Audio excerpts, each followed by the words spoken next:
സഞ്ജു സാംസൺ ക്യാപ്റ്റനായി വന്നപ്പോൾ ടീമിനുണ്ടായ വലിയ മാറ്റമാണ് ഇന്നത്തെ മത്സരത്തിൽ കാണാൻ സാധിച്ചത്. കിങ്സ് 11 പഞ്ചാബിനെതിരെയുള്ള മത്സരത്തിൽ വളരെ എടുത്തു പറയേണ്ട ഒരു കാര്യം എന്ന് വെച്ച് കഴിഞ്ഞാൽ ടീമിലെ ഒരു പ്രത്യേകമായിട്ടൊരു ഒത്തിണക്കം ഇന്നത്തെ മത്സരത്തിൽ കാണാൻ സാധിച്ചു. പരാഗായിരുന്നു നമുക്കറിയാം ഈ ഒരു സീസണിൽ ആദ്യത്തെ 3 മത്സരങ്ങളിലും ടീമിന്റെ ക്യാപ്റ്റൻ.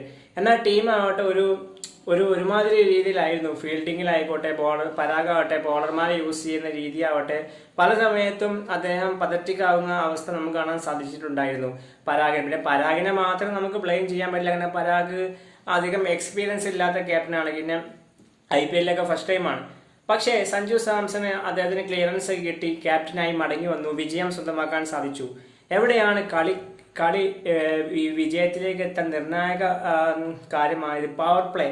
അതായത് പഞ്ചാബിനെതിരെ അവരെ പവർ പ്ലേയിൽ മികച്ച രീതിയിൽ സ്കോർ നടത്താൻ സമ്മതിച്ചില്ല. അവിടെ ഏറ്റവും ക്രെഡിറ്റ് കൊടുക്കേണ്ടത് ക്യാപ്റ്റൻ സഞ്ജു സാംസണും അതുപോലെ ജോഫ്ര ആർച്ചറിനുമാണ്.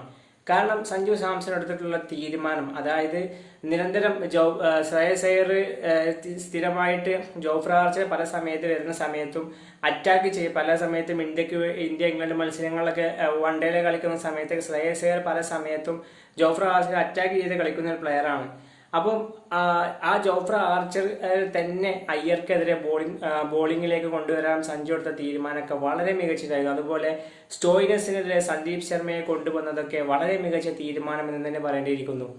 അതുപോലെ ബോളിംഗ് ചേഞ്ചുകൾ, അതായത് എടുത്തു പറയുന്ന കാര്യം തന്നെയാണ്. കഴിഞ്ഞ കുറച്ച് 3 മത്സരങ്ങൾ പരാഗ് നടത്തിയ ബോളിംഗ് ചേഞ്ചുകളും സഞ്ജു നടത്തിയ ഇന്നത്തെ മത്സരത്തിൽ നിന്ന് ബോളിംഗ് ചേഞ്ചുകളൊക്കെ വളരെ അടിപൊളിയായിരുന്നു. അതുപോലെ തീക്ഷ്ണയും ഹസരംഗയെയും ഒക്കെ അവസാന ഓവറിലും അവരെ കൊണ്ട് എറിയിച്ച് ക്യാപ്റ്റന്റെ ഒരു പേടിയില്ലാത്ത, അതായത് പണ്ടൊക്കെ ചഹലുള്ള സമയത്ത് ചഹലിനൊക്കെ അവസാന ഓവറുകൾ, അതുപോലെ എനിക്ക് തോന്നുന്നു ചഹലിനെ യൂസ് ചെയ്യുന്ന പോലെയാണ് തീക്ഷ്ണയെ ഇത്തവണ രാജസ്ഥാൻ റോയൽസ് യൂസ് ചെയ്യുന്നത്. ഏതായാലും സഞ്ജു സാംസന്റെ ക്യാപ്റ്റൻസി, സഞ്ജു വന്നതോടുകൂടി ക്യാപ്റ്റൻസി ടീമിൽ മൊത്തത്തിലൊരു ഒത്തിണക്കം കാണാൻ സാധിച്ചു. ഏതായാലും ഇത് വരുന്ന മത്സരങ്ങളിലും കാണാൻ സാധിക്കട്ടെ.